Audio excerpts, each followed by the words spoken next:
ওদালগুৰি জিলাৰ বিভিন্ন প্ৰান্তত জয় ভাৰত পাৰ্টিৰ মুখপাত্ৰ তথা গোলাঘাট জিলাৰ সভাপতি অমিত নাগৰ সভা। বিটিআৰৰ কেইবাটাও MCLA সমষ্টিত অনুষ্ঠিত সভাত ভাগ ল'লে অমিত নাগে। জয় ভাৰত পাৰ্টি চমুকৈ JBP আৰু অধিক শক্তিশালী কৰাৰ তৎপৰতা, J মানে জাষ্টিন লাকৰা, B মানে বস্কো চাৰমাক্কু আৰু P মানে প্ৰদীপ নাগক লৈ জয় ভাৰত পাৰ্টি অৰ্থাৎ JBPৰ আন এটা সুকীয়া পৰিচয় দাঙি ধৰে বুলি কয় অমিত নাগে।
State President, Mr.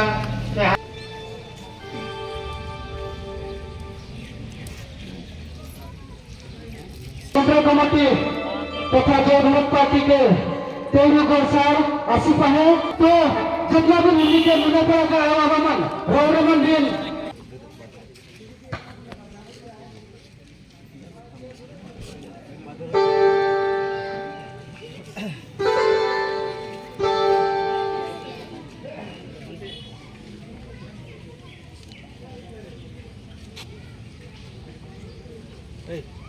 दादा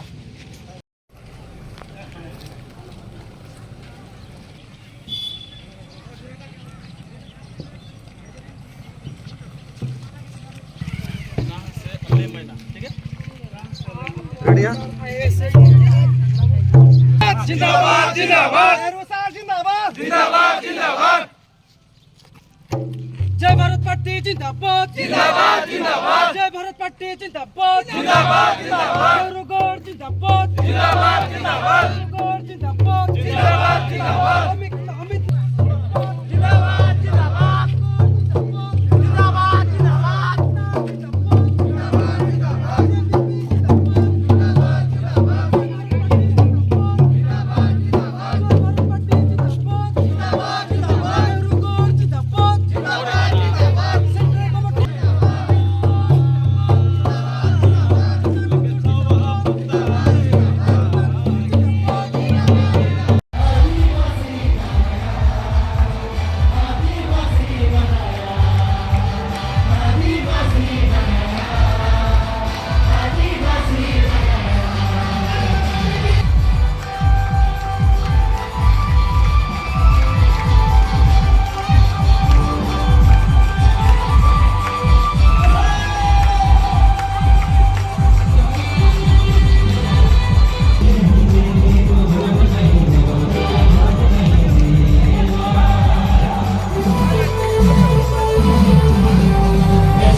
খোঁজর জিন্দাবাদ চুনা খোঁজর জিন্দাবাদ জয় ভারত পার্টি জিন্দাবাদ অমিত নাথ জিন্দাবাদ চুনা খোঁজর জিন্দাবাদ অসম জিন্দাবাদ প্রতীক নাথ জিন্দাবাদ प्रतीक नाथ अमर रहे प्रतीक नाथ अमर रहे आसोम जिंदाबाद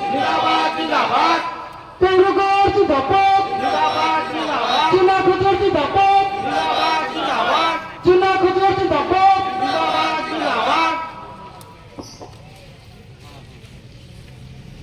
State President Mr.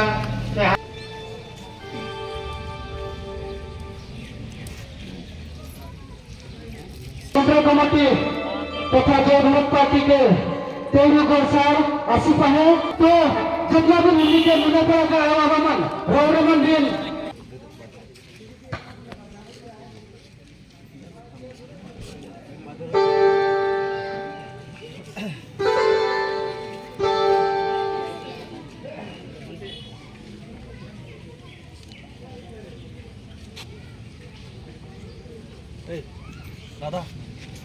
পুত্ৰ আহিছে অসমত 13জনীয়া গুণ্ডা বাহিনী লৈ আৰু অসমৰ মাটিবিলাক দখল কৰিবৰ কাৰণে আহিছে। গৌতম আদানী পুত্ৰ জিত আদানীক কোনে দিব মাটি? 5% মাটি চৰকাৰে কৰ্তন কৰিম বুলি কৈছে। এটা 5% জেগাত কিমান শতাংশ মাটি কৰ্তন কৰিব সেইটো আমি নাজানো। আমাৰ আদিবাসী মানুহে আমি দল সংগঠনে গৈ কি ফিতা লগাই মেলি পেলাই জুখি থাকিম নেকি? আচলতে গৌতম আদানী, মুকেশ আম্বানী, বাবা ৰামদেৱ এই অসমখন ধ্বংস কৰিবৰ কাৰণে লাগিছে আৰু তেওঁলোকক সহায় কৰি আছে আমাৰ অমিত শ্বাহ লগতে নৰেন্দ্ৰ মোদী ডাঙৰীয়া। তেওঁলোকে আচলতে অসমখন ধ্বংস কৰিব লাগিছে। আপোনালোকে জানে যে অসমত খনিজ সম্পদ, বনজ সম্পদ, প্ৰাকৃতিক সম্পদ যি আছিলে গোটেইখিনি শেষ দি দিলে আৰু অনবৰতে আমি দেখিবলৈ পাইছো যে আমাৰ আদিবাসী জনগোষ্ঠীৰ লোকসকলৰ ওপৰত নিৰ্যাতনটো ক্ৰমান্বয়ে বৃদ্ধি পাইছে। যেতিয়া দেখো আমাৰ মহিলাৰ ওপৰত নিৰ্যাতন, যেতিয়া আমি দেখো আমাৰ চাহ শ্ৰমিকৰ ওপৰত নিৰ্যাতন, এইখন ফাঁকিৰ চৰকাৰ আৰু এইখন বাকীৰ চৰকাৰ। এইখন চৰকাৰক অঁতৰাই পেলাব লাগিব। এইখন চৰকাৰে 100 দিনৰ সময় লৈছিলে নহয়, 100 দিনৰ সময় লোৱা নাছিলে জানো? আপোনালোকৰ মিডিয়াতে ওলাইছিলে নিউজটো। 100 দিনৰ সময় লৈছিলে। 100 দিনৰ সময় লৈ পেলাই কথা ST দিম বুলি মেলি পেলাই ক'লে, একদম মস্ত ফাঁকি কথা কৈ দিলে। এই চৰকাৰৰ নিচিনা দালালি চৰকাৰ ক'ৰবাত আছে নেকি? নাই। 77 বছৰৰ এটা হিচাপ দিব লাগিব বাবা। কংগ্ৰেছ, বিজেপি, ADP-য়ে 77 বছৰৰ হিচাপ দিব লাগিব। জয় ভাৰত পাৰ্টি আহিছে, অনবৰতে জয়ে থাকিব। জয় ভাৰত পাৰ্টি অকল জয় ভাৰত পাৰ্টি, JVP, তাৰ এটা অন্য এটা নামো আছে। J মানে জাষ্টিন, B মানে বস্কো চাৰ্মাকো আৰু P মানে প্ৰদীপ নাথ। তেওঁলোকৰ দ্বাৰা আচলতে জন্ম হোৱা পাৰ্টি এটা ইয়াত আছে। এই পাৰ্টিটোক হিলাব নোৱাৰে, এই পাৰ্টিটোক কিনিব নোৱাৰে। এইটো বিক্ৰী যোৱা পাৰ্টি নহয়। আমি দুখিত, আমাৰ ৰাজনৈতিক দলটো আগতেই হ'ব লাগিছিলে। কমচে কম এইটো 1990 মানত হ'ব লাগিছিলে, কিন্তু আমি অলপ পিছুৱাই গ'লো। কিন্তু একো নাই, এটা সকলোৰে সমৰ্থন আছে। আশাই কিন্তু যি কাম কৰিলে প্ৰশংসনীয় কাম কৰিলে। প্ৰদীপ নাথে যি কৰিলে কিন্তু প্ৰশংসনীয় কাম কৰিলে। একদম 100% মানে সকলোৱে মানে কিন্তু হাত চাপৰি বজাইছে। অসমৰ অলিয়ে গলিয়ে যাওক, গোটেইবিলাকত যাওকচোন, চব বিৰোধীৰ হাতত প্লাষ্টাৰ লাগি গৈছে আৰু আমাৰ হাতত মানে জয় জয় জয় জয় জয় জয় আমি দেখিবলৈ পাইছো। এনেকুৱা ফাঁকি বাকী চৰকাৰক কোনো আচলতে কেতিয়াও আচলতে আমি অন্তৰত জেগা দিব নোৱাৰো। দেখিবলৈ পাইছো যে মহিলাৰ ওপৰত নিৰ্যাতন, পুৰুষৰ ওপৰত নিৰ্যাতন। আপোনালোকে চব গোলাঘাটৰ, কাৰ্বি আংলঙত, গোলাঘাট জিলাতো আৰু কাৰ্বি আংলঙতো আপোনালোকে চব কেনেকুৱা উচ্ছেদ অভিযান চলিছে। আমাৰ তাঁতী মানুহৰ যি নেকি অসমত 22-ৰ পৰা 25 লাখ মানুহ আছে, তেওঁলোকক মুখ্যমন্ত্ৰীয়ে টক শ্ব' এটাত আপোনালোকৰ চেনেলতে কৈছিলে যে আপোনালোকক SC দিয়া হ'ব বুলি। কাৰণ তেখেতে টাৰ্গেট কৰিছিলে তাঁতী মানুহ বেছি আছে, গতিকে তেওঁলোকক আচলতে মই যদি হাতত আনিব পাৰো। এতিয়া কথাটো হ'ল এই ইয়াত যি নেকি EM আছে তেখেত হ'ল সঞ্জীৱ তাঁতী, হয় নে নহয়? সঞ্জীৱ তাঁতী ডাঙৰীয়া, আপোনাকে আমি প্ৰশ্ন সুধিছো, আপোনাৰ মুখ্যমন্ত্ৰী হিমন্ত বিশ্ব শৰ্মা ডাঙৰীয়া যে SC দিম বুলি মেলি পেলাই কৈছিলে, আপুনি তেখেতক নুসুধে কেলে নুসুধে? আপোনালোকৰ যে তত্বাৱধানত আমাৰ জংঘলৰ পৰা যিবিলাক নেকি আচলতে আমাৰ সহস্ত্ৰধাৰী যিসকল মানে সংগঠন আছিলে, নিষিদ্ধ ঘোষিত সংগঠন আছিলে, তেওঁলোকে যেতিয়া নেকি আমাৰ এই মূল সুঁতিলৈ ঘূৰি আহিলে, তেওঁলোককতো ক'লে যে মাহেকত বোলে 6,000 টকা দিম। তেওঁলোকক ক'লে এককালীন সাহায্য 4 লাখ টকাকে দিম বুলি মেলি পেলাই ক'লে। আৰু লগতে এইটো কথা উত্থাপন কৰিছিলে যে অসম চৰকাৰে 500 কোটি টকা দিম আৰু কেন্দ্ৰীয় চৰকাৰে 500 কোটি টকা দিম, 1000 কোটি টকা দিম। এতিয়া তেওঁলোকে গৈ মেলি পেলাই ভিক্ষা মাগিবলগীয়া হৈছে। কিমান দুখৰ কথা। তেওঁলোকক না হাজিৰা কৰিবৰ কাৰণে হ'লে, না তেওঁলোকে আচলতে বেপাৰ কৰিব পাৰিছে। তেওঁলোকেতো এতিয়া এনেকুৱা হৈছে যে তেওঁলোকে চিপ জৰি ল'ব, বিপান কৰি মেলি পেলাই মৰিব। জাতিটো কেনেকুৱা ঠেলি দিছে। যিসকলে অস্ত্ৰধাৰী আছিলে তেওঁলোকে অস্ত্ৰ এৰি মেলি পেলাই আজি ইয়ালৈ আহিলে, ঘূৰি আহিলে। জাতিটোৰ উন্নতিৰ কাৰণে আহিছিলে। যে আদিবাসীৰ কাৰণে কিবা এটা হ'ব, চুক্তি এখন কৰিছিলে, কিন্তু এই চুক্তিটো বিফল হ'ল। তো যদি বিফল হ'ল তেতিয়াহ'লে BTR-ত বড়ো চুক্তিটো কেনেকৈ সফল হ'ল? তেওঁলোকে যে যেতিয়া আহিলে তেওঁলোকক কিয় আচলতে NDFB আছিলে, তেওঁলোকৰ লগত যেতিয়া কথা পাতিলে ৰঞ্জন দৈমাৰী আছিলে, তেওঁলোকৰ গোটত আমি দেখিবলৈ পাইছিলোঁ, আৰু অন্যান্য যিবিলাক আছিলে তেওঁলোকে যে নিজৰ জাতিটোৰ কাৰণে যে চুক্তিটো ভালধৰণে কৰিলে, আৰু তেওঁলোকে BTR-ত অকল তেওঁলোকৰে মানে প্ৰাধান্যটো তেওঁলোকে নিজৰ মানুহকে প্ৰাধান্য দিছে, আদিবাসী জনগোষ্ঠীক কিয় প্ৰাধান্য দিয়া নাই? আদিবাসী জনগোষ্ঠী 1,40,00,000-ৰো অধিক আছে অসমত, আৰু আদিবাসী জনগোষ্ঠীৰ অবিহনে কোনেও কিন্তু চৰকাৰ বনাব নোৱাৰে, এই কথাটো স্পষ্ট। এতিয়া সমীকৰণ সলনি হ'ব, কংগ্ৰেছ, BJP, AGP, BPF গোটেইবিলাক এতিয়া সিহঁতৰ বুকুত ধাপ ধাপ ধাপ ধাপ কৰি আছে। এতিয়াতো চব উৰিবৰে বাবা, কোনো নাথাকে, আকৌ জীয়াই থাকিব নিদিওঁ ভাল ধৰণে। মানে জীয়াই থকাৰ মানে কথা এইটো কথা কৈছো যে আমি মৃত্যুলৈ ঠেলি দিয়াৰ কথা কোৱা নাই, ৰাজনৈতিক যুদ্ধৰ কথাটো আমি কৈছো। ৰাজনৈতিকভাৱে কিন্তু সকলোৱে কিন্তু আমি এতিয়া একদম পুৰা হস্তম হৈ আছো। গতিকে এইবাৰ শিক্ষা এটা পাব, আদিবাসী একত্ৰিত হৈছে, গোটেই মানুহ একত্ৰিত হৈছে, সমগ্ৰ অসম ঘূৰি চাওক। বিৰাট ঠগিলে আমাক মিছন বসুন্ধৰা 1.0 ঠগিলে, মিছন বসুন্ধৰা 2.0 ঠগিলে, মিছন বসুন্ধৰা 3.0 ঠগিলে। আমাৰ মানুহক মাটিৰ পট্টা দিম বুলি মেলি পেলাই ক'লে, কিন্তু আমাৰ মানুহক মাটিৰ পট্টাটো নিদিলে। 1.0, 2.0, 3.0 পাঁচফালৰ জিৰ'বিলাক আদিবাসীৰ কাৰণে, আৰু বাকী 1, 2, 3 এইবিলাক বেলেগ মানুহৰ কাৰণে। তেওঁলোকে হিৰো আৰু আমি জিৰ'। বাবা আমাক বুৰ্বক বনাব নালাগে, লোহাৰ টুপি পিন্ধাব নালাগে। 60% আমাৰ ইণ্ডাষ্ট্ৰী আছে অসমত, চাহ উদ্যোগ আছে। 60% আমি 250 টকাত খাটি আছো, আৰু বেলেগবিলাকে 40% যি নেকি উদ্যোগ আছে তেওঁলোকে তাত 700, 800, 1000 টকা, 1500, 2000 টকা দৈনন্দিন হাজিৰা পায়, আৰু আমাৰ 60% যি নেকি উদ্যোগ আছে তাত আমি 250 টকা পাওঁ। তেতিয়াহ'লে আমাৰ ওপৰত নিৰ্যাতন চলিছে নে নাই কওক? অৰ্থনৈতিকভাৱে আমাক আচলতে মাৰি পেলাইছে নাই কওক?